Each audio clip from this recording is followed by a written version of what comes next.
Hello, my friend. The world of magic, filled with legends and ancient tales, is opening its gates once again.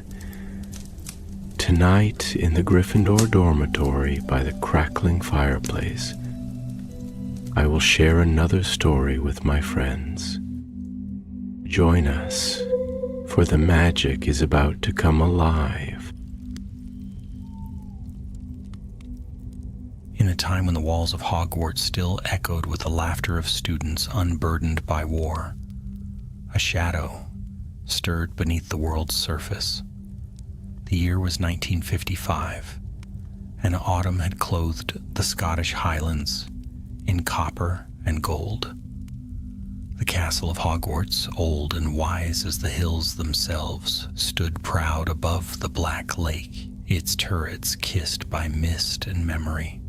Within its halls walked the man who had already lived several lifetimes in the service of magic and its mysteries, Albus Dumbledore. He was not yet the headmaster. That honor still belonged to Armando Dippet, a well-meaning man with too little suspicion and too much faith in rules. Dumbledore, however, with his sharp blue gaze and soft step, served as deputy headmaster, transfiguration professor, and though he spoke of it to no one, a silent sentinel, ever watchful for the return of dark things. And something had begun to stir. It started with a letter, delivered not by owl but by flame. At 2:30 in the morning, Dumbledore sat in his office, surrounded by softly ticking devices and glimmering maps of the stars. The fire flared suddenly green, and from it dropped a parchment sealed with the rune of the Department of Mysteries. Dumbledore took it with a sigh and opened it with care. The letter was brief. Item 9, Black Veil Codex has been compromised. Storage site void. Traces of magic unknown to our records. Suggest immediate consultation. Urgent. No names, no signatures, just a rune at the bottom, spiral and flame. Dumbledore leaned back, folding the letter once more, fingers resting on his beard in thought. The Black Veil Codex. He had read of it long ago in the restricted section. Tales of a book bound in dusk-colored dragon hide, written in languages half snatched from the world, behind the veil in the Department of Mysteries. It was said to contain theories on magic that could not die, and rituals that touched the edge of life and returned with dust and whispers. Only one man had dared to speak of unlocking it in earnest, Gellert Grindelwald. And Grindelwald was gone, defeated, buried in the silence of Nurmengard. Or so the world believed. Dumbledore stood. He passed his hand over a drawer, unlocking it without a wand, and pulled free a thin silvery strand. A memory. He placed it in the pensieve, and as his office dimmed, he fell into the swirling pool. A younger Dumbledore emerged, tall and proud, standing in a glass tower in Austria. Before him, with hair like powdered snow and eyes alight with ambition, stood Gellert Grindelwald. "There is no such thing as forbidden," Grindelwald had whispered, pressing his hand to a tome wrapped in chains. "Only knowledge, only power, yet unused." The memory faded. Back in the present, Dumbledore's gaze turned to the fire, its warmth now cold. The Codex had not been disturbed for nearly 50 years, and now it was missing. Taken. From the most secure vault in the Department of Mysteries, there would be no sleep that night. Far below London, beneath the heart of the Ministry of Magic, the Department of Mysteries was quieter than death itself. Corridors of black stone swallowed sound. Doors stood locked, spinning only when willed to do so. But one room, a room with a great stone arch and a rippling veil that murmured in voices no living man could decipher, stood open. 3 unspeakables stood within, their wands raised, their faces pale. Traces of ritual magic, one muttered. "Not ours, not anything in the archives." Another moved toward the arch. No sign of intrusion, no damage to the runes, but the seal to the Codex vault, gone. Simply gone. The third, a woman with dark hair drawn into a knot, knelt by the edge of the dais. She was younger than the others, barely in her 30s, and bore the quiet intensity of one born to see what others overlooked. Her name was Cassia Flint, and she alone noticed the thing that should not have been there. A single feather, pale gray and scorched at the tip. Not owl, not phoenix, not any bird of the natural world. She touched it with a gloved hand. A whisper brushed her ear, gone in an instant. When she rose, she turned to the others. "We must contact Dumbledore." Back at Hogwarts, the next morning arrived cold and wind-bitten. Students bustled to classes with cloaks drawn tight, their breath fogging the air. Dumbledore moved through the halls with his usual air of cheer, politeness wrapped around caution like velvet on steel. In the courtyard, a fourth-year Ravenclaw girl sat, reading from an arithmancy text when a flicker passed before her eyes. She looked up, nothing there. But that night, she did not return to her dormitory. The next morning, her bed was untouched. Her books stacked neatly by her bedside. Her name was Era Thorne, and her disappearance would go unnoticed until breakfast, when her best friend whispered to a prefect that she hadn't seen her since evening study. By midday, the staff were searching the castle. Dippet called it a harmless wander, and Professor Merrythought suspected a prank. But Dumbledore found her wand near the entrance to the Forbidden Forest, snapped cleanly in half, no footprints, no magical trace, and in the grass nearby, half buried in fallen leaves, a mark, a spiral drawn in ash, the same symbol that sealed the letter he had received by flame. That evening an owl arrived for Dumbledore carrying no letter, only a stone. The stone bore no markings, but when he placed it upon his desk, it began to glow from within. A voice, disembodied and low, filled the room. "Come to the atrium, the veil is speaking, and something is listening back." Dumbledore turned slowly to the window. The sun was sinking behind the hills. The sky had gone gray. He reached for his cloak and left without another word. For though the world had changed since the days of Grindelwald's rise, one truth remained. Magic that touches death leaves a stain.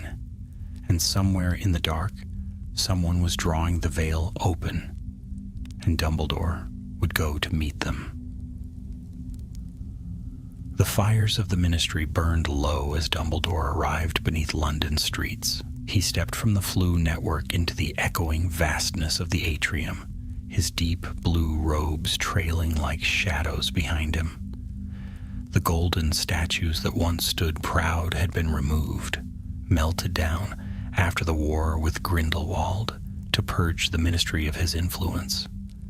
In their place stood nothing at all, and the emptiness hummed with unease.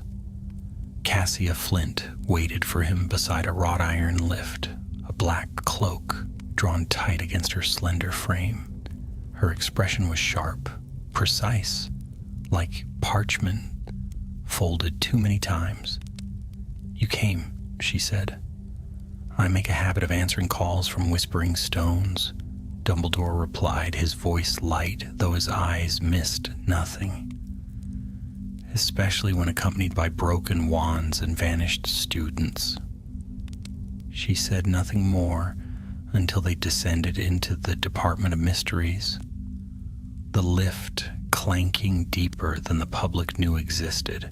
When the doors opened, they stepped into darkness that felt older than time. The hall of doors lay ahead, circular, lined with smooth black doors that spun slowly around a central point. A room designed to confuse, unless of course you knew how to listen. Cassia led them to one door in particular, smaller than the rest, inlaid with silver runes so fine they shimmered like spider silk. This was sealed, she murmured, tracing her fingers over the edge. Not just locked, bloodbound and cursed against theft. Only 4 knew how to undo it. And none of them are here, Dumbledore finished softly. She nodded once. The codex is gone. They entered the room which had once held the Black Veil Codex. It was nothing like a library. It was a chamber of containment. The walls were layered with enchantments, the air heavy with suppressive spells. At the heart of the room stood a pedestal, now bare, surrounded by faint scorch marks and a lingering cold that resisted fire. A magical implosion? Dumbledore asked, examining the edges of the stone. Something else. We found traces of voice magic, words shaped to manipulate enchantments themselves. I've only seen its like once before. She handed him a shard of glass, a splinter from the pedestal. Dumbledore raised it to the light. Embedded within was a flicker of movement, a symbol. Not a rune, not an arithmetic sigil, a letter from a language not meant for human eyes. He recognized it. His stomach turned. The language of the veil. Cassia spoke, her voice quieter than before. Era Thorn, the missing girl. Her name was in our records. She applied for early apprenticeship in this department. She wrote about the codex in her personal journal. We only found out after the search began. Dumbledore's eyes narrowed.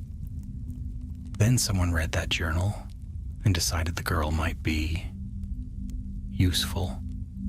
Cassia nodded. We believe she was taken, possibly by someone who wishes to use the Codex's spells to reach beyond the veil, to summon something back. Dumbledore stared into the pedestal's hollow, where once the most dangerous book in the department had slumbered. His thoughts twisted like smoke. Someone was trying to undo death again. He had seen the ambition once before, in a boy with cold charm and eyes like molten silver, in a name that had not been spoken aloud in years. Tom Riddle. Back at Hogwarts, whispers coiled like mist beneath the stone ceilings. Students spoke of strange shadows in the corridors, of voices echoing in rooms left empty. Hushed tales told of Arathorn's empty bed, and how the prefects had begun casting extra protection charms on their dormitories. But none of the students knew the truth. Not yet. In the headmaster's office, Dippet rubbed his temples with ink-stained hands. You think this is the work of that boy, Riddle? I think, Dumbledore replied, that Thomas found something, or someone, to do the work for him. He would never risk returning to the Ministry himself. He's too clever. But the Codex, its allure is the same. It speaks to the same hunger. You should tell the board, Dippet muttered, and the Aurors. I will do what must be done, Dumbledore said softly. But first, I must find the girl. Before they use her to open a door no one can close. He rose from his chair and stepped toward Fawkes, who let out a soft, sorrowful trill. The phoenix ruffled its feathers, sensing something in the wind. Fire stirred in its chest. We must descend into the dark again, Dumbledore whispered, and hope that this time we do not bring back worse than we banish. In the days that followed, signs began to appear. Faint, elusive but clear to those who looked. Near the edge of the forbidden forest, a herd of centaurs refused to leave their glade. They spoke of a veil on the wind, of dreams filled with voices they could not understand. In the dungeons, a vial of powdered moonstone shattered without cause, spilling its contents into a perfect spiral on the floor. In the great hall, during breakfast, a student collapsed mid-sentence. her mind flooded with words in no language she knew. When awakened, all she could say was, "The gray flame walks, the black breath follows." Dumbledore moved quickly. He traveled to the goblin archives beneath Gringotts, bribing passage with a dragon-scale ring Grindelwald once offered him. There, among ledgers of forbidden enchantments and vault maps long sealed, he found what he sought, a name, Mordrin Vale, a former unspeakable, exiled, brilliant, obsessive, said to have vanished after pursuing the theory that the veil could whisper truths to those who learned to listen. Dumbledore remembered him. Tall, hollow-eyed, soft-spoken, he had once written a paper arguing that time magic was simply death, reversed in miniature. If the Codex had fallen into anyone's hands, it would be his. Cassia confirmed it. He disappeared 12 years ago, but his records show an interest in apprentices and a belief that youth made the mind more pliable. Dumbledore's eyes went cold. He took Ira to use her as a conduit. "To open the veil?" she asked. "No," Dumbledore said, "to feed it." They found the first gate in a ruined chapel in Dorset. Once sacred, now broken, the stones were carved with runes of reversal, symbols that bent space and time. Deep beneath the floor, hidden in a cavern sealed with iron and bone, lay a ritual chamber. Candles still burned, though no one had lit them in days. And in the center, drawn in Era's blood, was the spiral. Not a symbol of opening, a map to the next place. Dumbledore took it all in without speaking. Then he turned to Cassia, and for the first time his voice lost its warmth. "This is not just a theft, it is a summoning. And if we do not stop it in time, the thing that answers will not be something we understand. What do? We go where the spiral leads." That night, in the shadows of a snow-swept field, a figure cloaked in gray knelt before a circle of runestones. He opened the codex, and the wind whispered to him. From behind the veil, something was listening, and now it knew his name. The trail led north. Dumbledore and Cassia traveled by night, apparating in silence from hill to hollow, their path following the spiral's curve. Through wild moorlands and ancient wood, past stones carved before wands knew words, they moved like ghosts in pursuit of a deeper one. The second sight was hidden beneath an abandoned wizarding watchtower overlooking the Firth of Forth. Time had forgotten it, but the runes whispered with fresh ink. The tower's base was cracked open like a broken tooth. Beneath it, in a chamber lined with frost-kissed iron, Dumbledore found the next mark, a ring of crushed amethyst and bloodroot. It pulsed faintly under his wand light, alive with a presence that had not entirely left. "A calling circle," Cassia said, frowning, "but not for summoning something from the veil." "No," Dumbledore said, "it is for anchoring something here, holding it, feeding it." At the center of the circle was a locket, old brass worn smooth by time. It bore no initials, no crest, but when Dumbledore touched it, he heard something, a girl's voice, afraid, whispering, "I'm still here. I think I'm still here." Dumbledore's jaw tightened. "She's alive." "Barely," Cassia said. "That spell, it's tethering her to something." "Then we break the tether," Dumbledore replied, and with a wave of his wand, silver light poured into the runes. They screamed as they shattered, a high-pitched whine that drilled through stone.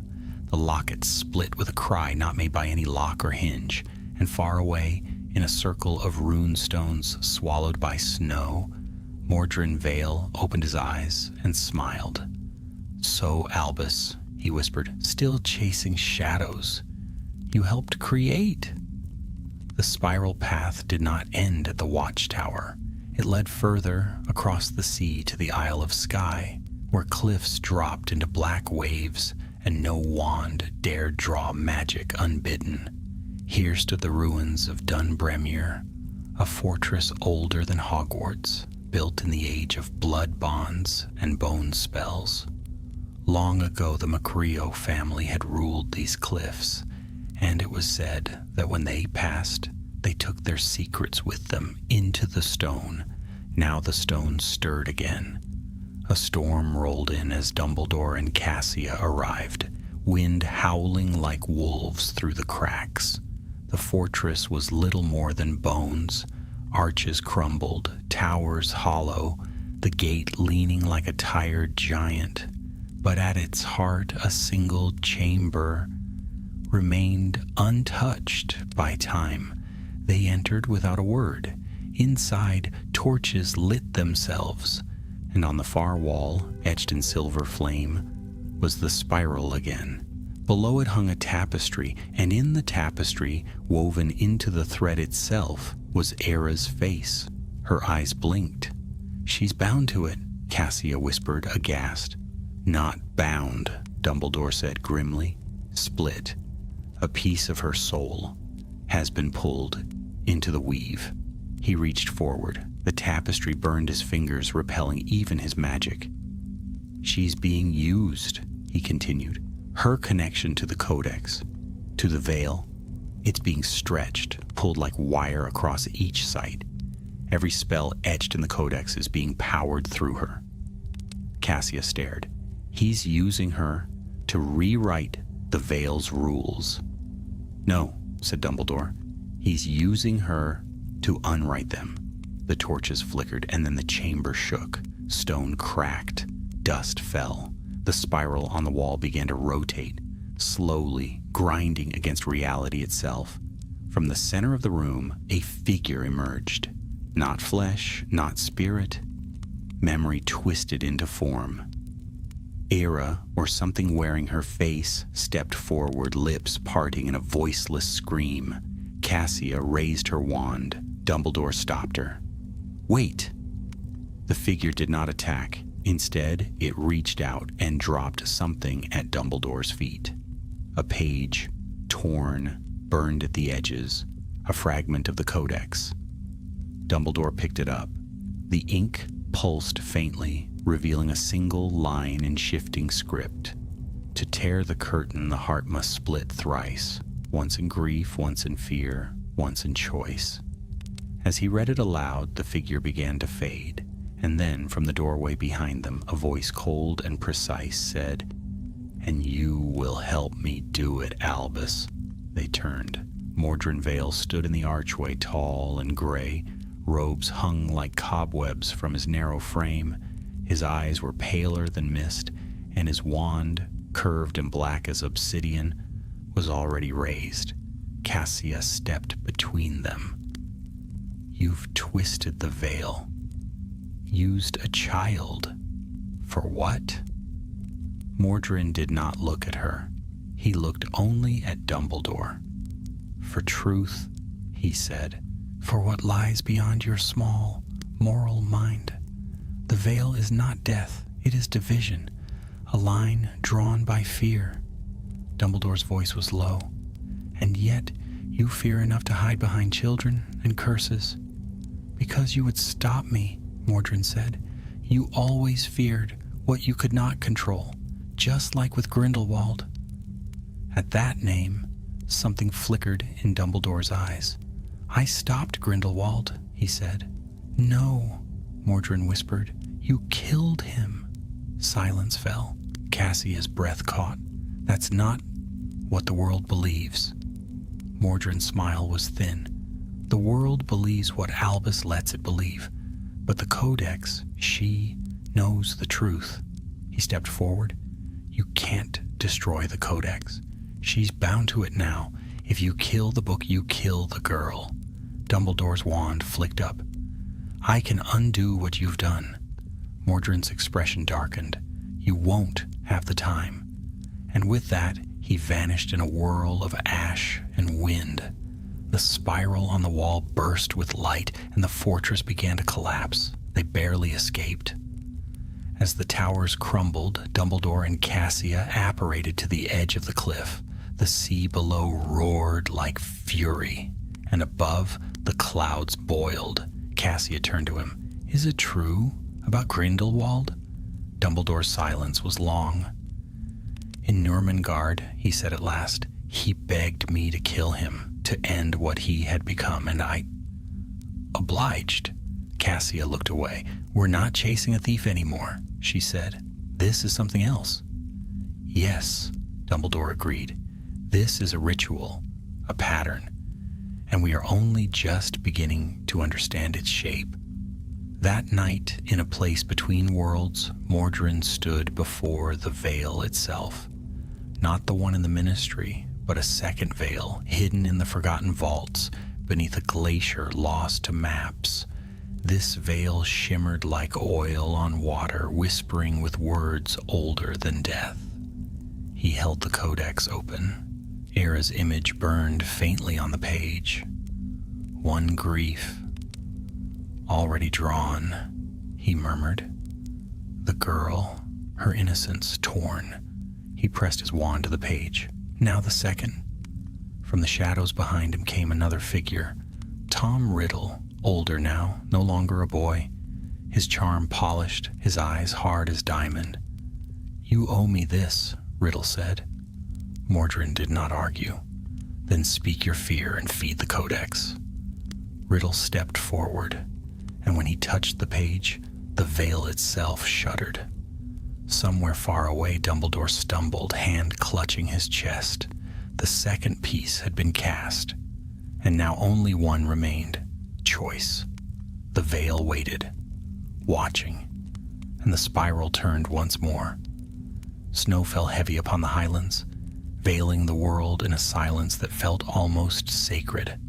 The storm had not broken for 3 days, and in its cold heart, Dumbledore and Cassia traveled on, their cloaks rimed with frost, their breath misting in the lantern's glow. The map they followed was no longer ink and parchment. It was memory and magic combined.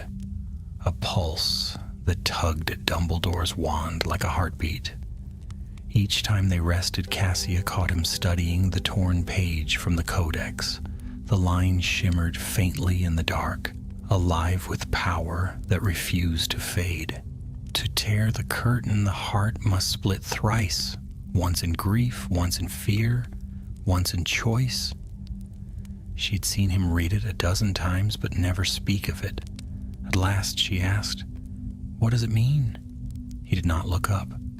"It is an instruction," he said, "not to open the veil, but to undo the very magic that holds death apart from life. It is the oldest temptation, disguised as knowledge, and Mordrin means to complete it." "Yes," Dumbledore replied quietly. "But he cannot do it alone. He needs 3 hearts, 3 sacrifices, bound by grief, fear, and choice." Cassia frowned. Era was the first. Who was the second? He looked toward the storm, his expression unreadable. "I believe I already know."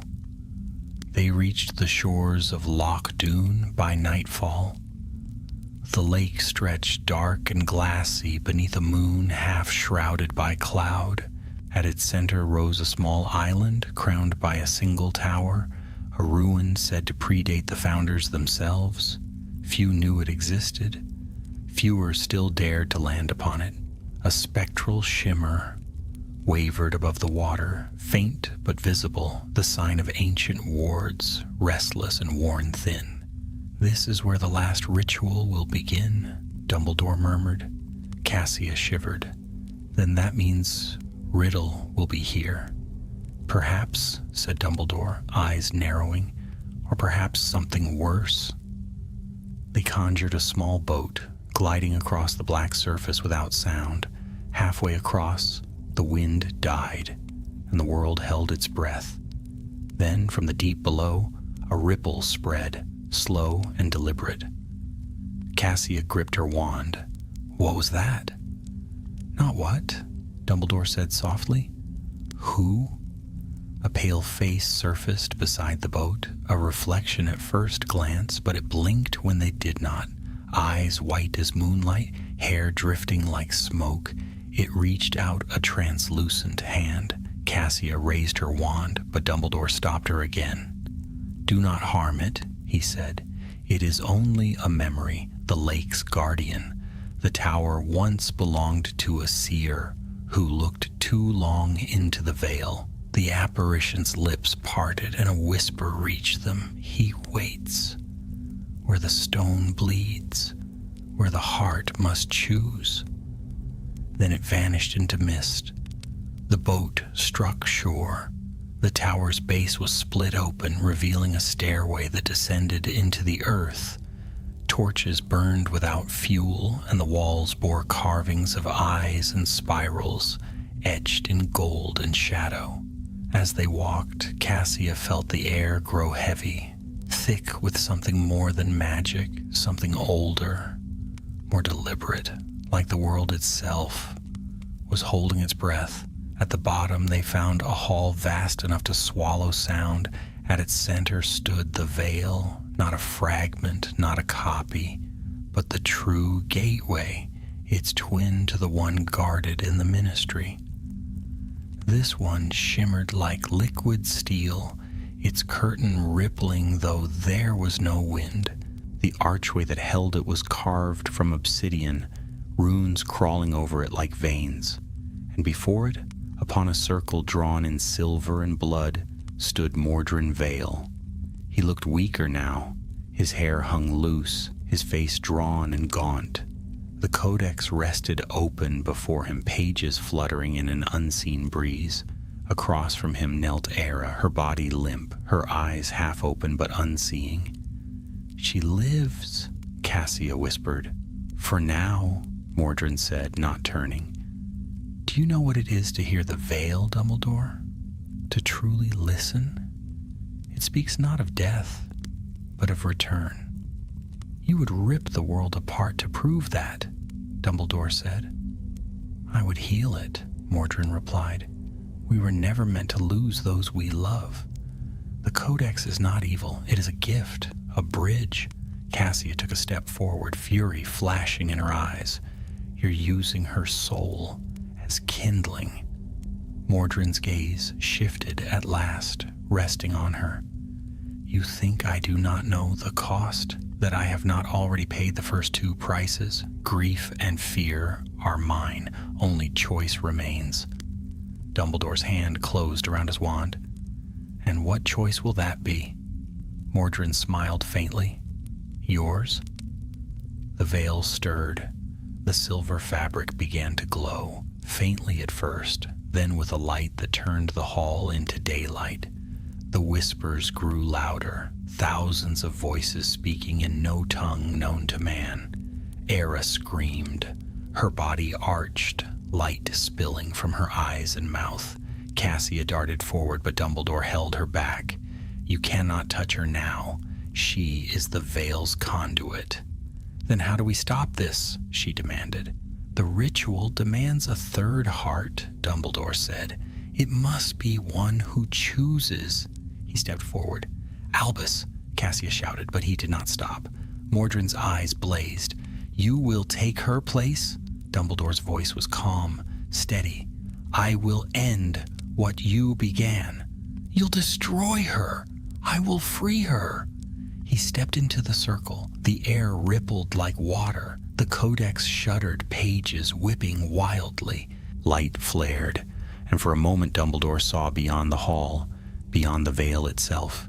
He saw faces, his mother, his sister, Grindelwald, younger, smiling as he once had before. Ambition turned him to ruin. Then the light dimmed. Mordrin's voice echoed, broken. "You can't control it, no one can." "I know," Dumbledore said softly. "That is why I must end it." With a flick of his wand, he struck the codex with a spell so pure it burned white, a spell older than any known name. The codex screamed. The sound tore through the chamber. The veil convulsed, its surface turning black. Mordrin staggered backward, clutching his chest. "You fool, you've severed it. She'll die." But Aira's body fell still, not lifeless, but breathing. The light around her dimmed. The codex turned to ash, and from the veil came a single whispering sigh, then silence. When the dust settled, the hall was half collapsed. Cassia ran to Aira's side. She was alive, barely, her pulse fluttering like a trapped bird. Mordrin lay against the far wall, pale and still. Dumbledore stood over him, his face lined with sorrow. "You knew this would be the end?" Dumbledore said quietly. Mordrin's lips trembled. "I saw her. Beyond. For a moment, she was waiting." His eyes glazed over. Whatever he had seen, whatever he believed, it ended there. Cassia knelt beside Dumbledore. "Is it done?" He looked toward the veil, now silent, its ripples fading to stillness. "For now," he said. "But doors once opened are never truly closed." They carried Aira back to Hogwarts. She remembered nothing, only flashes of light, the sound of water, and a man's voice saying, "You're free now." The Ministry found nothing but ruins on Loch Doon. The veil had vanished, taking its secrets with it. Weeks later, in Dumbledore's office, Cassia brought him tea and said, "You risked everything for her." He smiled faintly. "It was not only for her. It was for all of us." She hesitated. "And the veil? Will it open again?" Dumbledore looked out the window, where snow fell upon the castle, white and endless. "Magic remembers," he said, "and it forgives slowly." He turned the page of a book resting on his desk. Beneath it, hidden by parchment, a small sliver of ash gleamed faintly silver, the last remnant of the codex. It pulsed once like a heartbeat, and far away in the darkness beyond the veil, something stirred. Spring came late to Scotland that year. Though the snow had melted from the high slopes, cold winds still rolled through the valleys and stirred the waters of the lake. At Hogwarts, blossoms had begun to push through the frost, but the air carried a tension that could not be named.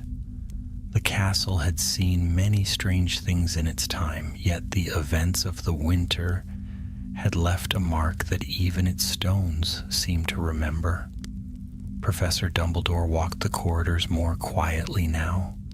Students whispered that he looked older, that the color had faded from his beard, and that sometimes his gaze lingered on empty space as though he still heard echoes from somewhere beyond. They were not wrong. Every night, when the castle slept, he opened the drawer in his office and drew out a small, silvery sliver of ash, the last remnant of the Black Veil Codex. It pulsed faintly between his fingers, alive, aware. He had sealed it in protective spells, buried it in charms of silence. Yet the faint heartbeat within never ceased.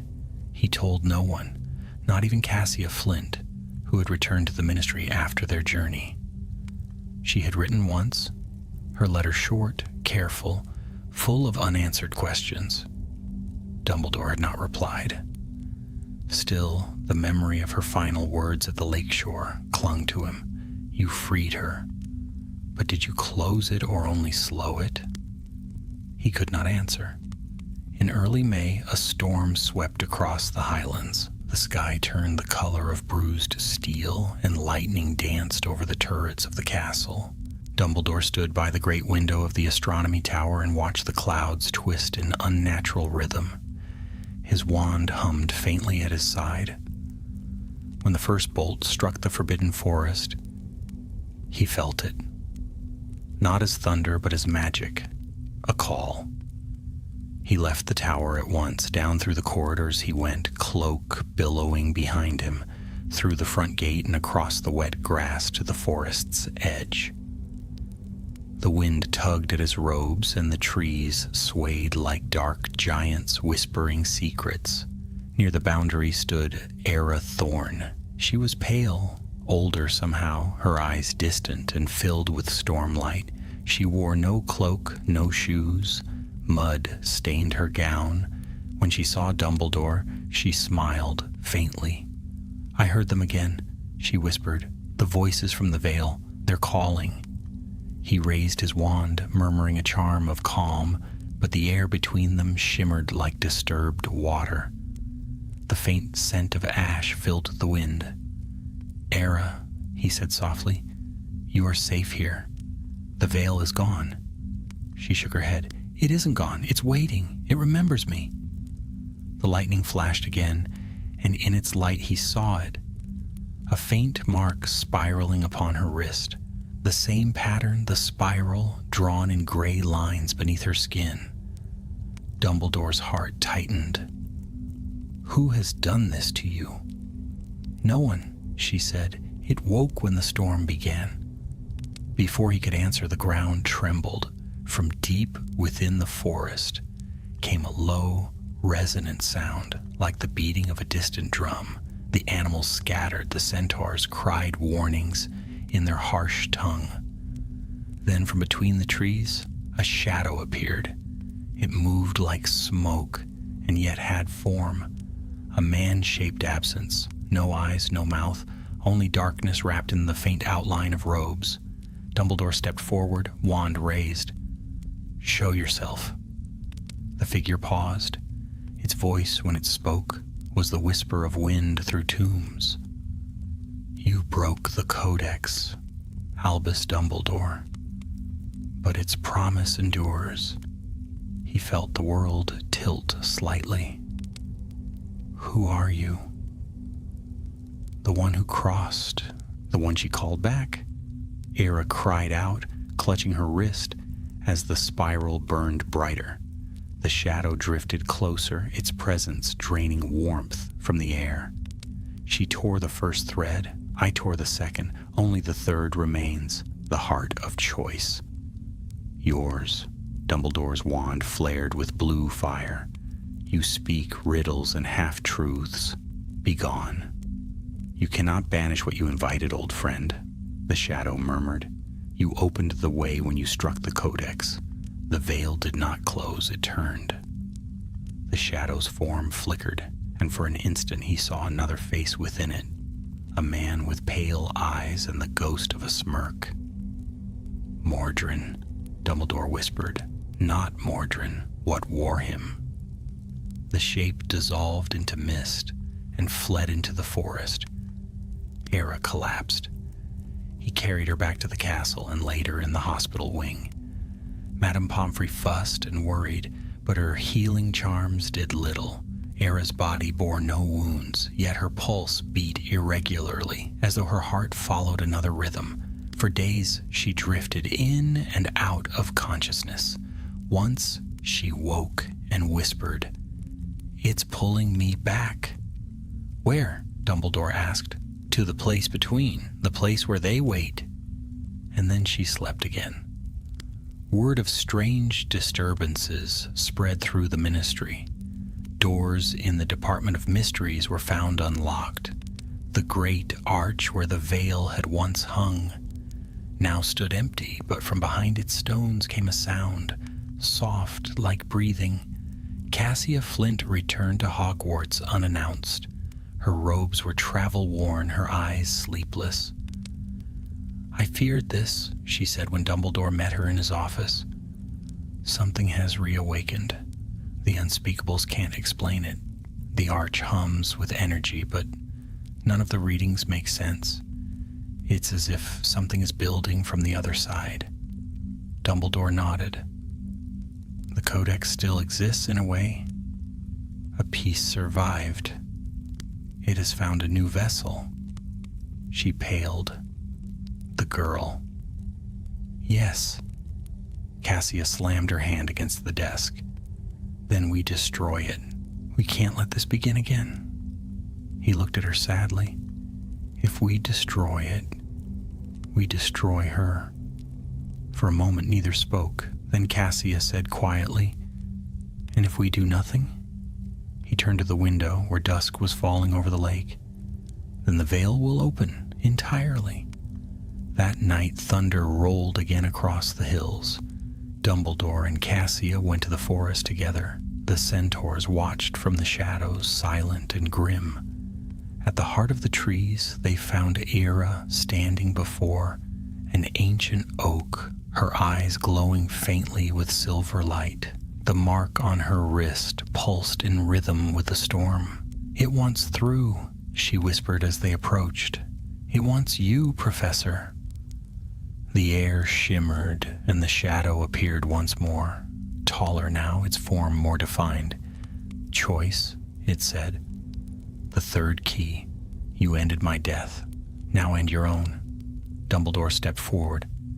"If I do this, what becomes of her? She is the gate. When it opens, she will fade, and I will be whole. And if I refuse?" The shadow's voice turned to thunder. "Then all you love will fade with her." Cassia raised her wand. "He will not choose you." But Dumbledore lifted his hand. "No, Cassia. This is mine to end." He looked once at Era, who met his gaze with calm acceptance. "I am not afraid," she said. "You freed me once. Do it again." Then Dumbledore raised his wand, murmured a spell so soft it could barely be heard, and cast it upon the mark at her wrist. Light exploded, white, then gold, then gray. The forest shook. The veil's whisper rose to a scream, then vanished. When the light cleared, the shadow was gone. Era lay motionless but breathing. The spiral on her wrist had faded to nothing. Cassia lowered her wand, trembling. "Is it over?" Dumbledore looked toward the horizon, where dawn was breaking pale and cold. "For now," he said again, his voice heavy with the weight of all endings. He turned away from the forest and began the long walk back to the castle, the echo of the veil still whispering faintly behind his steps. And though the morning came bright and still, the lake reflected not the rising sun, but a shimmer of silver that rippled once across its surface, like a curtain breathing in its sleep. Summer unfolded slowly, as though the world itself hesitated to move forward. The war of the veil had ended in whispers rather than in thunder, yet Hogwarts carried the weight of it in every stone and corridor. Students returned to their lessons, laughter returned to the halls, but beneath it all, the castle seemed to listen, to wait. Dumbledore felt it too. Some nights, when he passed the lake, he could hear the faintest echo of a breath beneath the rippling surface, as if the water remembered. He did not speak of it. Instead, he buried himself in work, overseeing exams, corresponding with the ministry, answering Dippett's endless questions about staffing and safety. To anyone watching, he appeared his old self again, calm, kind, quietly amused. But inside him, something restless stirred. He dreamed often now. In the dreams, he stood before a door made of light, the same shimmer as the veil. On the other side were voices he almost knew. They called softly, promising peace, forgiveness, truth. Yet when he tried to open the door, it turned to ash beneath his hand. Each time he woke, he found the sliver of the codex glowing faintly on his desk, and each time it glowed a little brighter. By the middle of July, Cassia Flint returned once more from the Department of Mysteries. The ministry had sent her north with questions they dared not write on paper. She arrived at dusk, her cloak wet from rain, her expression hard. "The readings from the arch have grown stronger," she said, refusing even tea. "Whatever you did in the forest slowed it, not stopped it. The veil is active again. The unspeakables say it breathes." Dumbledore studied her face. You've seen it yourself? She hesitated. No one sees it directly anymore. The chamber's filled with fog and light, something between smoke and glass. But the stones hum like a living thing. He nodded, unsurprised. It is remembering its purpose. The veil was never meant to separate only the dead. It divides all opposites, light and shadow, truth and illusion, life and what lies beneath it. Cassia crossed her arms. And what does it want? He looked to the fire. Balance, perhaps, or a choice that has not yet been made. 2 days later, the letter arrived. It was written in an unfamiliar hand, ink brown with age. The parchment bore no seal, only a single gray spiral in the corner. Dumbledore unfolded it carefully. To Albus Dumbledore, the gates stir once more. You closed one, but left another open. The codex breathes through the girl. She wanders now, caught between both worlds. Find her before the next moon wanes, or she will no longer be yours to save. No signature, no trace of magic to track. Only the faint smell of smoke and salt. Dumbledore read it twice, then called for Fawkes.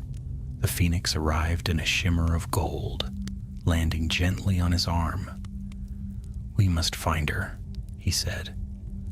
Fawkes trilled softly, and in an instant the firebird rose into the night.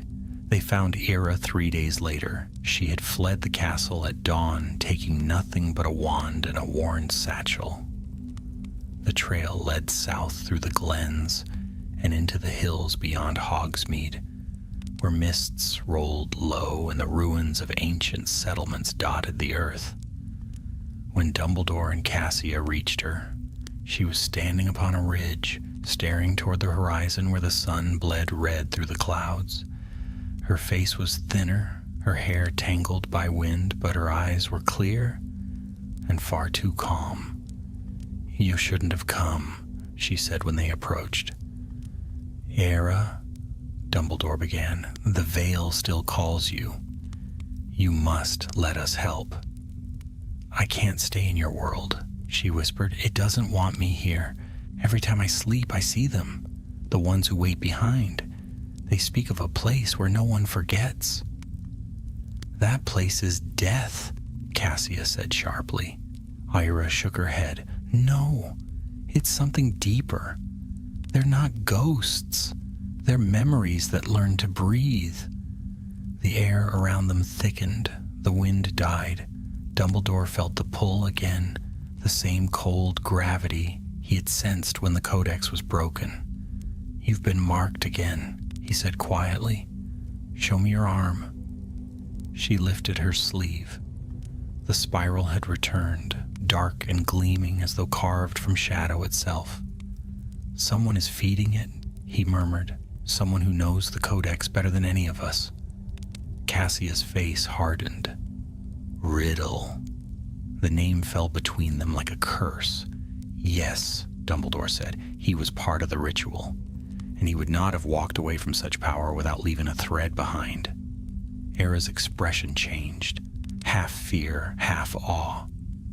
He's calling me, Professor. I can hear him in my dreams. The clouds broke suddenly, spilling sunlight over the ridge. For a moment, Dumbledore thought he saw movement within the light itself, 2 shadows crossing paths. One tall, regal, confident, the other small and trembling. Then it vanished.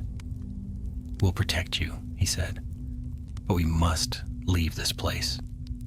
Era hesitated, eyes on the horizon. You can't protect me from him. He's already inside the spiral. And before they could move, she turned and apparated. They searched for her through the night. No trace, no magic trail. Only a whisper in the wind, faint and familiar. Cassia slammed her hand against a tree. She's gone. Again. Dumbledore's gaze drifted to the east, where the stars shone clear. No, he said softly. She's gone to him. He could feel it now, the pull of two forces winding together. The veil was awakening not through destruction, but through reunion. "Then we follow," Cassia said. He nodded once. They tracked her to a hidden valley near Tinworth, where the sea met cliffs black as ink. There, among caves shaped by centuries of tide, they found what they feared most, a circle of rune stones carved with symbols both ancient and new. At its center, standing before a silver flame that burned without heat, was Tom Riddle. He was no longer the boy Dumbledore had once taught, though his face still held the beauty of youth. His eyes, however, had lost all warmth. They gleamed like shards of glass. Era knelt beside him, her hands folded as if in prayer. "Professor," Riddle said, turning with a smile, "how pleasant to see you. You arrive always at the end, never the beginning." "Release her," Dumbledore said. Riddle's tone was smooth, polite. "I am not holding her. She came to me. The veil seeks equilibrium. It must draw from both light and shadow. You should know that. You began the balance when you tore the Codex apart." "You know nothing of balance," Cassia snapped. "Only of power." Riddle laughed softly. "Power is balance. The veil belongs to neither death nor life. It belongs to whoever commands it." Dumbledore's wand lifted. "Then you misunderstand it entirely." The silver fire surged higher, casting long shadows across the cave. The runes glowed red. Era's eyes opened. "He's not wrong," she whispered. "The veil doesn't want to be closed. It wants to be chosen." Riddle turned to her gently, as though speaking to a child. "And you, my dear, will help me choose it." He reached toward her wrist, and the spiral flared with blinding light. Dumbledore moved before thought, casting a shield charm that shattered the air with thunder. The runestones cracked. Cassia hurled a spell that struck the flame, turning it white. Riddle's smile faltered. "Still meddling, Professor? I taught you to seek truth," Dumbledore said, voice like iron, "not to chain it." Their wands met in a flash of crimson and gold.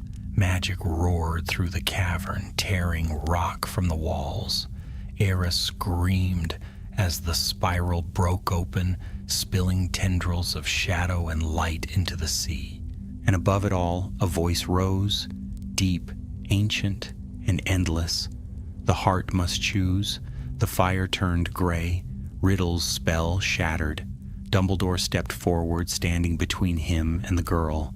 "Then I choose," he said. "Let her live. Let me bear it." The light engulfed them both. When it faded, the cavern was empty. Only Cassia remained, kneeling beside the sea, her eyes wide with horror. Era lay unconscious beside her, and Dumbledore was gone. Far below, in a place where no light reached, a ripple stirred in the fabric of the veil. A man stood there, half shadow, half light, listening to a chorus of ancient voices. He looked up and smiled faintly. "It seems," he murmured, "that even the dead may learn patience." Then the curtain rippled closed, and silence fell. The world did not know that Albus Dumbledore had vanished. At Hogwarts, the term ended as it always did. Students packing trunks, owls wheeling above the towers, the lake glimmering beneath the midsummer sun. To the ministry, he was simply away on business. Only a handful of witches and wizards felt the gap in the world where he had been, as though a bright star had slipped quietly behind a cloud. Cassia Flint felt it most of all. She had seen him fall. In the weeks that followed, she scoured the Cornish coast where the cave had stood, her wand searching every shadow, every tide pool. The runestones were gone. The sea had swallowed them whole. No trace of Tom Riddle, no trace of the veil's shimmer. only the echo of the spell that had torn the world for a heartbeat. The ministry summoned her for questioning. They asked for names for proof. She gave them nothing. To speak of what she had witnessed would be to invite madness into the open air. The veil was closed again, or sleeping, and she would not risk waking it. But sometimes, when she walked the silent corridors of the Department of Mysteries, she thought she heard footsteps that matched her own. Far away in a place beyond maps, Dumbledore stood between light and dark. There was no sky above, no ground below, only a vast plain of shifting silver mist. The air carried the scent of old magic, raw and untamed, and the sound of many voices whispering at once. He knew, without knowing how, that he stood within the veil itself. He reached into his robes for his wand, but found nothing. The veil needed no instruments. It was pure will and memory. Around him the mist pulsed softly like breath. Shapes drifted at the edges of sight, faces half-remembered, eyes that seemed to look through him. "Where am I?" he asked aloud, though his voice felt small in that vastness. A whisper answered, "Between." The mist parted, and from it stepped a figure. It was Mordrin Vale, or what had once been him. His robes hung like torn banners, his eyes hollow yet burning with pale fire. "You should not have come," Mordrin said. "You were not meant to bear the third choice." "I made it willingly," Dumbledore replied. "Era lives. That is enough." "Lives?" Mordrin gave a low laugh. "Do you think life and death so easily parted? The veil feeds on balance. For one to return, another must remain." Dumbledore met his gaze calmly. "Then I shall remain until I am no longer needed." Mordrin's expression twisted. "You speak as though it is a choice you may undo." "Foolish as ever, the veil does not release its keepers." Dumbledore stepped forward. "You serve it still?" "I serve nothing. I am what it made me." For a heartbeat, the mist cleared entirely, and Dumbledore saw what Mordrin had become. His body was shadow, his form hollow, filled with stars that flickered like dying embers. The Codex had not killed him. It had transformed him into a vessel of the veil's memory. "Then you are its voice," Dumbledore said softly. Mordrin inclined his head. "Its memory, its guardian, its wound. It whispers through me as it once did through the Codex, and now it whispers through you." Dumbledore felt a chill deep within his chest, as though the heartbeat that was not his own had awakened. The heart must choose. The phrase rang again through the mist. "I have chosen," he said aloud, "my life for hers." "Not enough," the voices replied. "There must be balance. You are light. Another must bear shadow." From behind him came a slow, familiar laughter. "I believe that role is already filled." Dumbledore turned. Tom Riddle stood there, composed as ever, his robes immaculate despite the unearthly place. His wand glimmered faintly in his hand, though the veil itself seemed to recoil from it. "I thought I'd find you here, Professor," Riddle said. "How fitting." The teacher lost in his own lesson. Dumbledore's eyes narrowed. "You are not meant to be here." "Oh, but I am. You see, when the Codex opened, it drew us both. You stepped forward, I stepped through. Two halves of the same act. The veil will not let you rule it," Dumbledore said. Riddle smiled. "You think I want to rule it?" "No, I want to use it. Imagine it, Professor, a bridge between life and death, between memory and flesh, between power and eternity." "The bridge will break," Dumbledore warned. "It was never built to carry such weight." Riddle's eyes gleamed. "Then I shall rebuild it in my image." He raised his wand, and the mist around them convulsed. The faces in the silver fog began to scream. Mordrin moved between them, his voice thundering. "Enough! The balance will not suffer this." Riddle turned his wand on him. "You mistake yourself for balance. You're merely its remnant." A flash of green light split the mist. Mordrin's form shattered into smoke and sparks. The veil howled. Dumbledore stepped forward, drawing on the raw magic that pulsed beneath his feet. "No wand, only will. Tom," he cried, "you are tearing what holds the world together." Riddle turned to him, eyes blazing. "And what of it? The world deserves tearing. It is weak, divided, half asleep. I will wake it. You would damn it. I would perfect it." They collided like opposing storms. Light met shadow. The ground, or what passed for ground, rippled outward in waves of color. Dumbledore's mind filled with memories that were not his own. His mother's lullaby, his sister's laughter, Grindelwald's smile, all breaking like glass under the pressure of magic too vast to hold. Through it all, he saw Riddle's face, beautiful, terrible, consumed by purpose. "End this," Dumbledore shouted. "Never." The mist burned white. When the light faded, Dumbledore stood alone. Riddle was gone.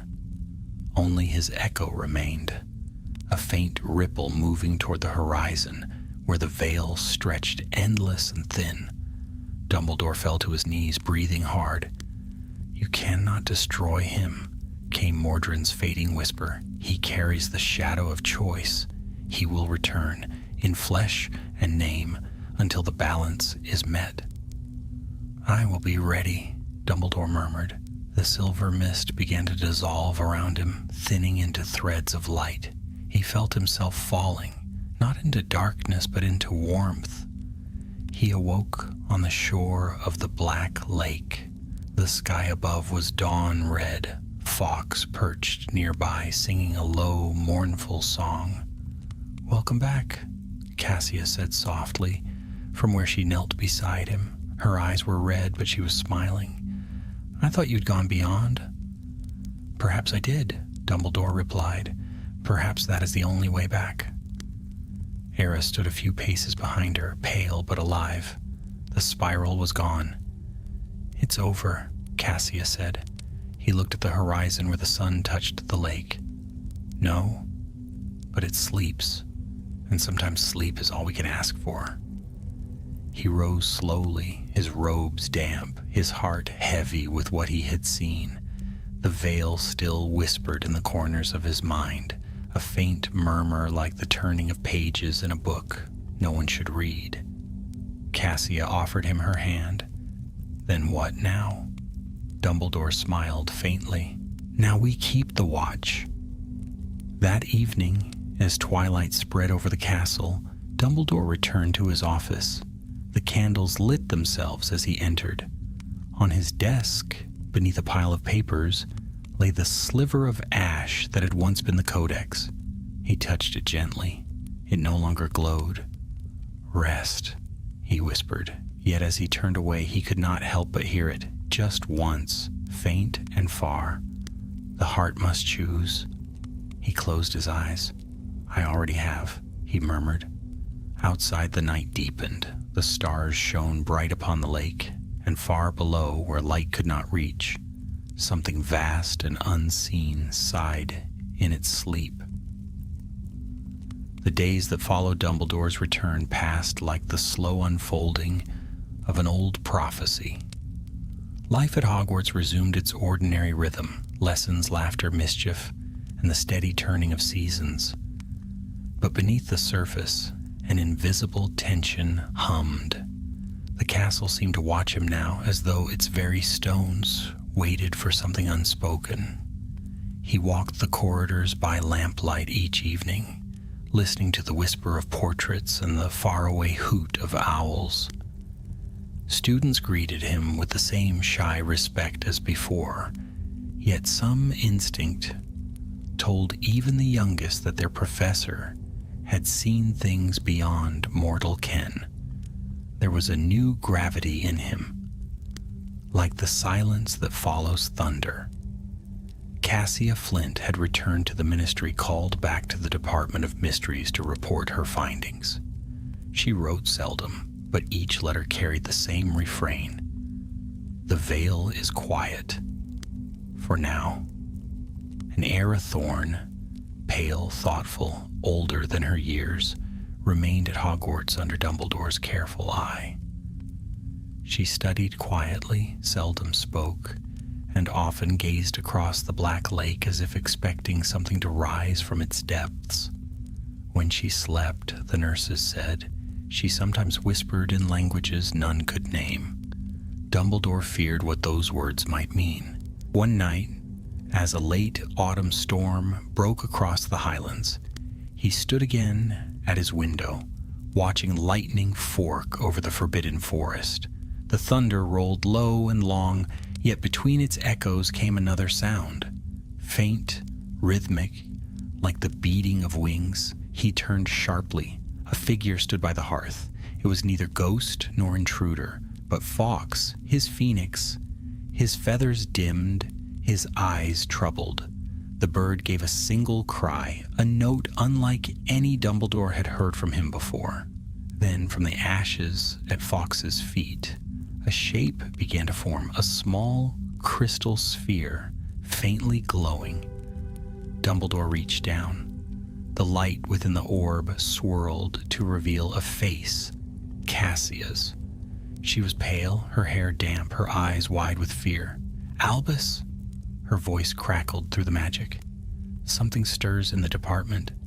The veil has changed. It reflects rather than breathes. There are shapes in it, not memories, not ghosts. They call your name." The image flickered, then vanished. The orb burst in his hand like a bubble of smoke. Dumbledore stood motionless for a long moment. The fire guttered low. Then with a single motion, he took his cloak from the stand and strode toward the door. He reached London by dawn. The ministry corridors were dark, lit only by the cold blue flame of enchanted torches. No one stopped him. Few dared to speak his name in those halls anymore. The lift to the Department of Mysteries descended soundlessly, the hum of ancient wards whispering in its wake. As he stepped out, he saw Cassia waiting beside the great circular chamber. She looked exhausted, her robes torn at the hem. "You came?" "I could not do otherwise," he said. "Show me." They entered the Hall of the Veil. The archway stood, as it always had, silent, ancient, impossible, but the curtain that hung within it no longer shimmered silver. It was darker now, like storm clouds caught in glass. And in that shifting gray, Dumbledore saw faint outlines, figures pressing against the other side. He felt his breath catch. "What have they done?" Cassia shook her head. "No one's touched it, not since your return. It changed on its own." He moved closer, and as he did, one of the shapes grew clearer. A man's face, gaunt and coldly beautiful, half hidden by shadow. "Tom Riddle." "Impossible," Cassia whispered. Riddle's eyes opened. The veil rippled, and a voice slid through the air, soft as silk. "You cannot cage truth, Professor." The hall shuddered. The archway cracked along its base. A wind rushed from the veil, howling through the chamber like a living storm. The torches went out. "Back!" Dumbledore shouted, throwing up a shield of blue fire around them both. The stone beneath his feet split, but the barrier held. The veil's curtain thrashed, dark and furious. Through it came echoes, laughter, sobs, words in a dozen tongues, all merging into one sound. Then suddenly, silence. The curtain stilled. The crack in the arch sealed itself. The air hung heavy with the scent of rain and old dust. Dumbledore lowered his wand, breathing hard. "He's not dead," he said quietly. Not truly. Cassia stared at him. You told me he was gone. I told you what I hoped. She swallowed. What do we do now? We wait, he said, turning from the veil, and we learn what it wants of us. In the weeks that followed, reports began to spread, shadows moving where no light should fall, dreams shared between witches who had never met. The Department of Mysteries sealed the veiled chamber entirely, placing a guard of aurors who refused to speak of what they saw. But still, the whispers grew. Dumbledore returned to Hogwarts, his thoughts heavy. He knew Riddle was still alive, somewhere in the world, walking beneath another name. But this was more than that. The veil itself had begun to reach outward, pulling memory into form. And then one morning, Arathorn vanished again. Her bed was empty, her window unlatched. Only a single feather lay upon the sill, gray scorched at the tip, the same kind of feather Dumbledore had found years ago in the department. He knew before he even cast the tracking spell where she had gone. It was winter when he found her, on the cliffs above the North Sea, the wind tearing at her robes. She stood at the edge, facing the horizon where storm and water met, the air shimmering faintly around her. Era, he called, his voice carried away by the gale. She turned slowly, her hair whipping across her face. Her eyes were not her own. In their depths swirled the same gray as the veil. I hear him, she said. He says the door is open again. Step back, Dumbledore said gently. Whatever you're hearing is a lie. It isn't, she whispered. He's on the other side, waiting for me, waiting for you. The cliff cracked beneath her feet. Wind roared upward, spiraling into a column of gray light. Dumbledore reached forward, his wand flaring, but the magic around her surged too strong to pierce. Era, she smiled sadly. Tell them I wasn't afraid. Then she was gone, drawn upward into the light, her figure dissolving like mist. The wind died, the sea fell silent, only the faint scent of ash remained. He stood there for a long time, the waves crashing below. Fawkes circled once above him, keening softly. Dumbledore looked toward the horizon, where the storm had opened into a thin strip of dawn. She was brave, he murmured. And perhaps she has gone where I cannot follow. But deep within, he felt it again. The echo of the veil whispering through the world like the turning of a page. The story was not finished, not yet. He turned back toward Hogwarts, cloak snapping in the wind, and for a moment he thought he heard the faintest laughter, cold, familiar, and distant as the stars. It was the laughter of Tom Riddle, and it came not from the sky but from beneath the earth. Winter settled deep upon the highlands, cloaking Hogwarts in silver and silence. Snow drifted through the night, piling high on parapets and window ledges, softening the sharp lines of the ancient castle until it seemed more dream than stone. Inside, fires roared and laughter echoed through the great hall, yet for all the brightness, Dumbledore's heart carried a shadow that the light could not reach. It had been a fortnight since Era's disappearance. No charm, no tracing spell, no enchantment, however old or cunning, could find her. The girl had been consumed by the gray column of light drawn beyond mortal sight, and Dumbledore, for all his wisdom, had no power to call her back. Still, he searched. Each night he climbed to the astronomy tower, scanning the horizon, the wind snapping at his cloak. Fawkes would perch beside him, feathers dim in the cold. And sometimes between gusts of wind, Dumbledore fancied he heard a voice whisper his name, a voice light and distant, like a memory unraveling. Then one night it was not Era's voice he heard, but another. It came softly, like a breeze brushing through glass. "You cannot hide forever." He turned sharply, wand raised. The tower was empty save for shadows, but the air shimmered faintly as if something unseen had passed through. "The bridge is open again, Albus." He recognized the tone instantly, calm, measured, charmed. Tom Riddle. The whisper seemed to come from everywhere at once. "You sealed it once, but the seal weakens. The veil remembers me, and through me, it remembers you." Dumbledore's wand hand tightened. "Show yourself, Tom." The wind rose, scattering snow across the stone floor. When it cleared, a figure stood before him, not solid, but woven from shadow and light, a memory made flesh. Riddle's form was taller than before, his robes darker than night, his eyes burning faintly red. "I am not what I was," he said. "The veil reshapes those who cross it. It gave me vision. And from that vision, I will build a world without the lie of death."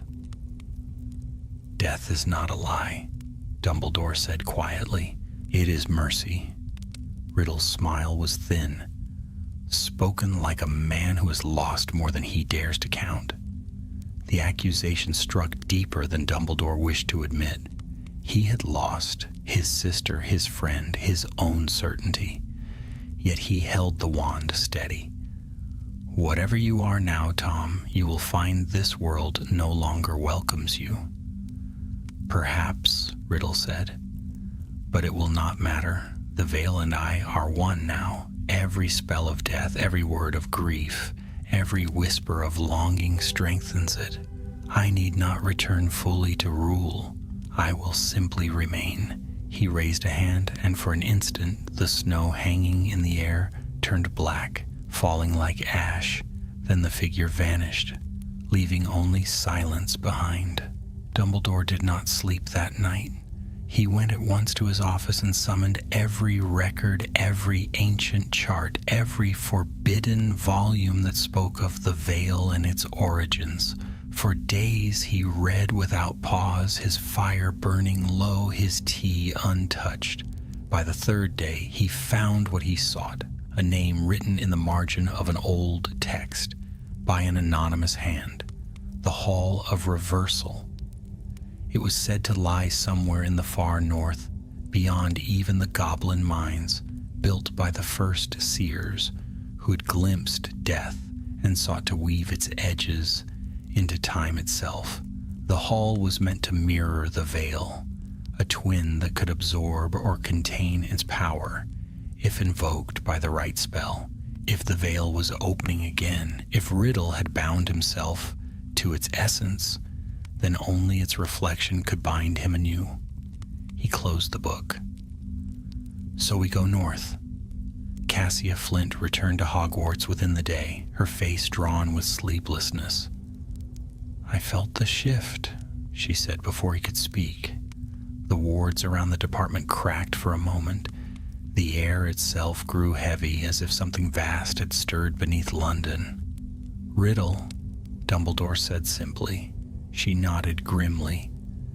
"And Era?" "She is beyond us now," he said, "but she may yet be saved if we reach the hall in time." Cassia's eyes flashed. "You mean to walk into the Northlands in midwinter, chasing legends written by the mad?" Dumbledore smiled faintly. "I have followed worse paths for lesser reasons." And so they went, two figures beneath the endless snow. The journey was cruel. The wind bit like glass, and the nights stretched long and merciless. They apparated where they could, trudged where magic failed them, and each day the cold deepened until even their breath seemed frozen midair. Yet Dumbledore pressed on. His wand lit their way through caverns carved by frost and time, through forests of silver fir where the air itself glowed faintly blue. Cassia followed in silence, though her eyes never left him. At last, on the 7th night, they came upon a valley where no snow fell and no wind stirred.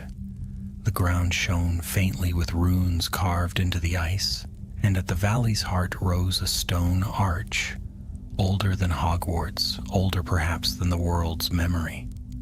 The Hall of Reversal. Its gate was no mirror, but a darkened pool that reflected nothing. Dumbledore approached it carefully. The air trembled as he raised his wand. "The veil's twin," Cassia murmured. "It feels alive." "It is," he said, "and it remembers." The surface of the pool rippled, a faint shimmer formed, an image, Era Thorne, standing in a place of mist, her eyes wide, her face pale. "Professor," she whispered, "he's here. He's trying to open it fully." The image flickered. Behind her, shadows moved. Then came Riddle's voice, faint but clear.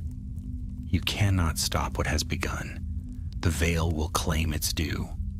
And when it does, I shall step through, whole." The pool flared bright silver, then went still. Cassia turned to Dumbledore. "What must we do?" He did not answer at once. His eyes were fixed upon the gate, reading the patterns of runes beneath the ice. To seal the veil again, the hall must reflect it perfectly. For that, a bond must be formed between the living and the lost. Her brow furrowed. "You mean to step inside?" "I mean to meet him there," he said softly. "No," she whispered, "you won't come back." He smiled, weary but resolute. "I never truly did." He traced the runes with his wand, murmuring an incantation so old it tasted of dust and starlight. The air grew heavy, the pool began to glow. Cassia tried to speak, but the sound vanished in the rising hum. Dumbledore stepped forward. "If I fail, destroy this place," he said. Then he entered the light. For a heartbeat, Cassia saw only brilliance. Then he was gone. Inside the hall, Dumbledore found himself once more between worlds. The mist curled around his feet, cold yet strangely gentle. Ahead, through the shifting light, stood Tom Riddle, no longer half shadow, but whole, radiant, terrible. "You should have stayed in your tower," Riddle said. "This is beyond you." "Nothing is beyond anyone who still believes," Dumbledore replied. Riddle's laugh was low, hollow. "Belief is the first chain I broke." They raised their hands together, teacher and student, light and dark, and the veil itself shuddered between them. Outside, far above, the night sky over Scotland flared with strange colors, violet and silver, like a wound made beautiful. In that moment, every portrait in Hogwarts opened its eyes. Every clock stopped. Every flame bent toward the north. And the battle of will began anew, deep within the silence between worlds. The air between worlds was neither cold nor warm, yet it burned with purpose. The mist coiled like breath, drawn from every age, and the ground beneath Dumbledore's feet rippled as if it too waited for the next heartbeat. All was silence save for the steady hum of magic, deep and resonant, a rhythm that had begun long before wizards learned to name it. Across that pale void stood Tom Riddle, no longer a mere man, nor yet a spirit, something woven of both. His robes shifted with the mist, his eyes alight with knowledge, not meant for the living. Between them hovered the echo of the veil, vast and shimmering, its surface rising and falling like the tide. "So," Riddle said, his voice smooth as ever, "we meet again, in the place where truth and lies wear the same face." Dumbledore regarded him quietly. "You have changed, Tom?" Riddle smiled faintly. "We both have, but I've learned what you refused to see. Death is not an ending, it is the door to mastery." Dumbledore's eyes softened. "You mistake mastery for freedom. The door does not lead outward, it leads through. Those who force it open lose themselves. Lose? Riddle laughed, a sound that echoed like breaking glass. I have found everything. The Codex was only a shadow of this. The veil speaks and I listen. It shows me how to bind life to memory, to make thought eternal. Eternal?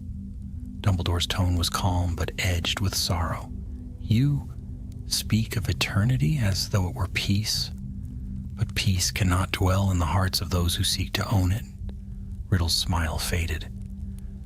You still speak as if you are my teacher.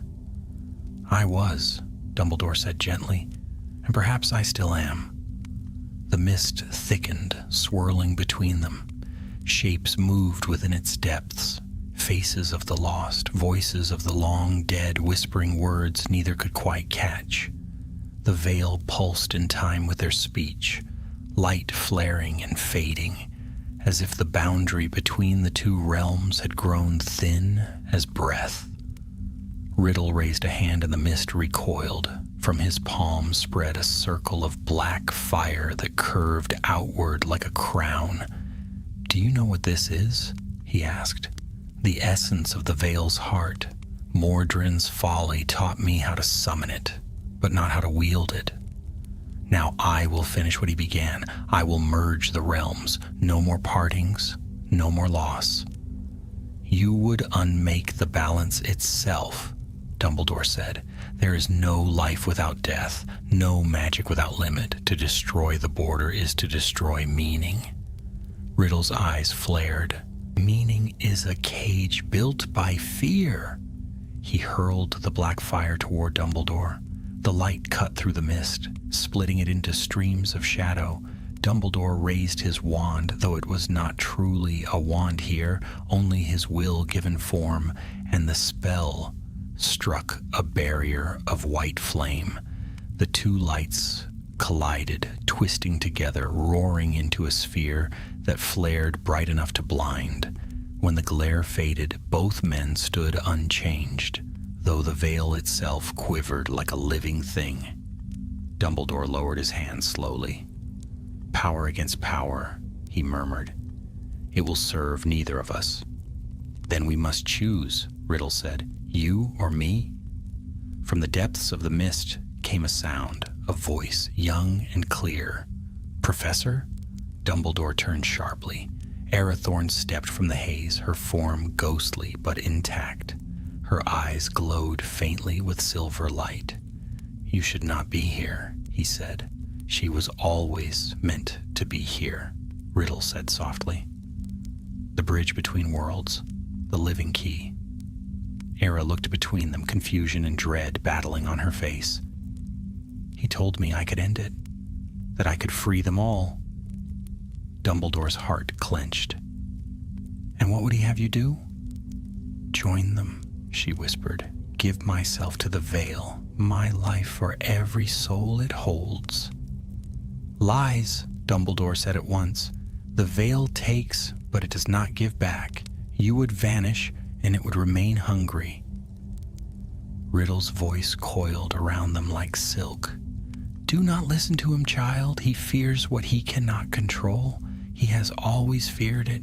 Even when he defeated Grindelwald, he did it not for mercy, but for guilt. Dumbledore's gaze met his. You know nothing of mercy, Tom. I know it as weakness, Riddle said. Dumbledore stepped closer. Then learn what it means. He turned to Era. You must choose, not for me, not for him, but for yourself. The veil feeds on choice. That is why it calls to the living. Choose life, Era. Choose to stay. She trembled, her hand reaching toward the veil. Within its depths, faces turned, hundreds of them, mothers, fathers, children, all whispering her name. I can hear them, she said. They want peace. Riddle moved closer, voice low and urgent. Then give it to them. Be the one who ends their suffering. Dumbledore's hand caught hers before she could touch the mist. His eyes were kind, steady, unyielding. They do not ask for you to die, he he said. They ask for you to live, for someone to carry their memory, not join it. The veil's glow flickered between them, light shifting from silver to gold. For a long moment, all was still.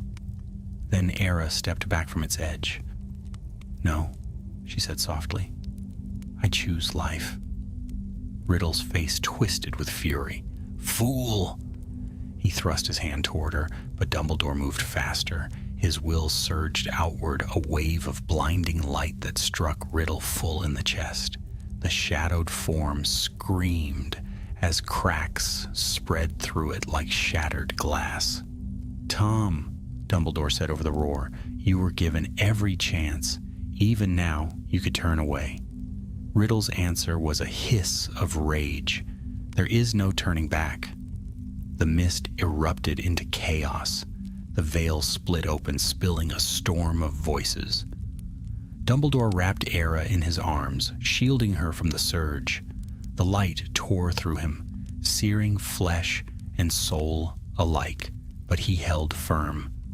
The heart must choose. He remembered the words spoken so long ago and whispered his answer into the storm. Then I choose love. The light flared, swallowing all sound. When the brilliance faded, the veil was whole again, silent, unbroken. Era lay unconscious beside the blackened pool in the Hall of Reversal. Cassia knelt at her side, her face pale with fear. She looked up as Dumbledore's form appeared in the archway, older, wearier, but alive. It's done, she whispered. He nodded once. For now. She looked past him into the still pool. And Riddle? Gone, Dumbledore said. Though I fear not forever. Outside, the first light of dawn crept over the snowbound valley. He watched it in silence, the air bright and cold around him. Cassia touched his sleeve. You brought her back. She brought herself back, he said softly. I only reminded her how. They carried Era out into the morning. The sky glowed pink and gold, and for a moment the world seemed new again, cleansed by the sacrifice of a single choice. But Dumbledore felt the echo still, a faint whisper at the edge of hearing, like a promise yet unfulfilled. Somewhere in the deep places of the world, the veil stirred once more. And beneath that whisper, quieter still, he thought he heard Tom Riddle's voice. The heart must choose again. The snows melted from the highlands, and spring came to Hogwarts, as though the land itself longed for peace. The lake shone black and deep beneath the morning sun, the scent of wet grass rising from the grounds. In the courtyards, students laughed, tossing quills and books into the air, as if the winter of silence and fear had never been. Yet Dumbledore, though he smiled and taught and walked among them, carried in his eyes a light that was not of this world. For weeks, no shadow stirred. The ministry declared the veil sealed, the Department of Mysteries secure. Cassia Flint was promoted to Chief Unspeakable, her name whispered with equal parts awe and wariness. Era Thorne, still pale but healing, returned to her studies, her laughter quiet but genuine. She bore no mark upon her skin now, but sometimes, when she gazed across the lake, her eyes reflected silver instead of blue. Dumbledore never spoke of what had happened beyond the Hall of Reversal. He buried those memories where no one could find them, yet every night he dreamed. In his dreams he stood before the veil once more, unbroken, vast, and whispering. The mist moved as gently as water. Sometimes he thought he heard his sister's laughter, sometimes Grindelwald's voice. Always he woke before they reached him.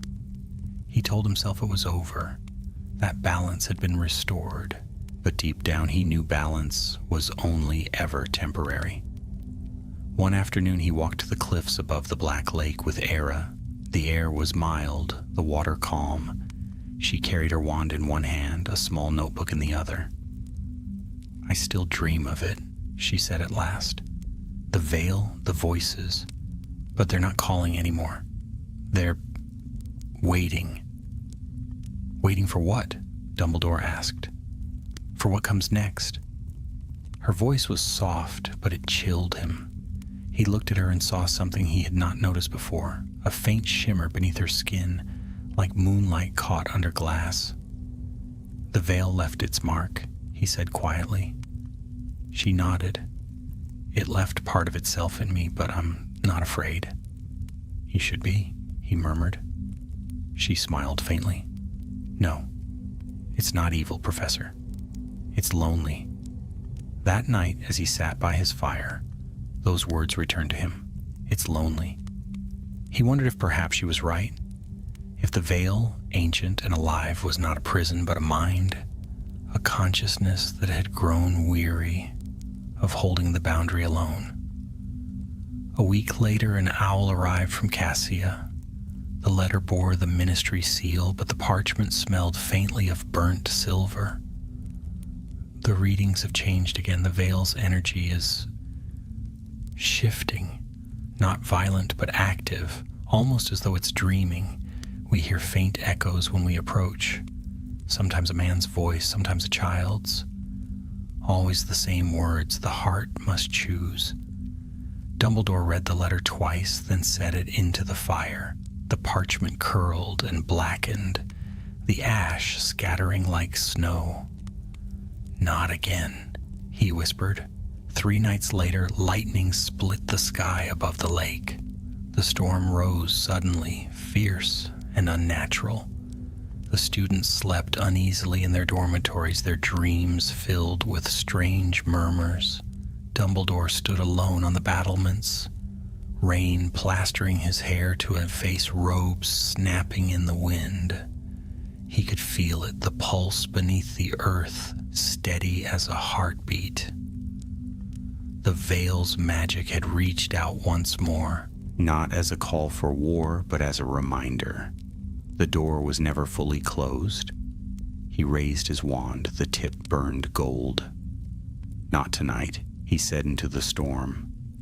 Thunder rolled in reply, but the pulse slowed, and the rain began to ease. As dawn broke, the clouds parted, revealing a sky washed clean and pale. The first light touched the lake, turning it to liquid silver. For a moment he thought he saw a figure standing upon its surface, a woman in a gray cloak, her face serene. She raised a hand in greeting, then vanished as the wind shifted. Era stood behind him, clutching her cloak tight. "You saw it too," she whispered. He did not answer. Summer came early.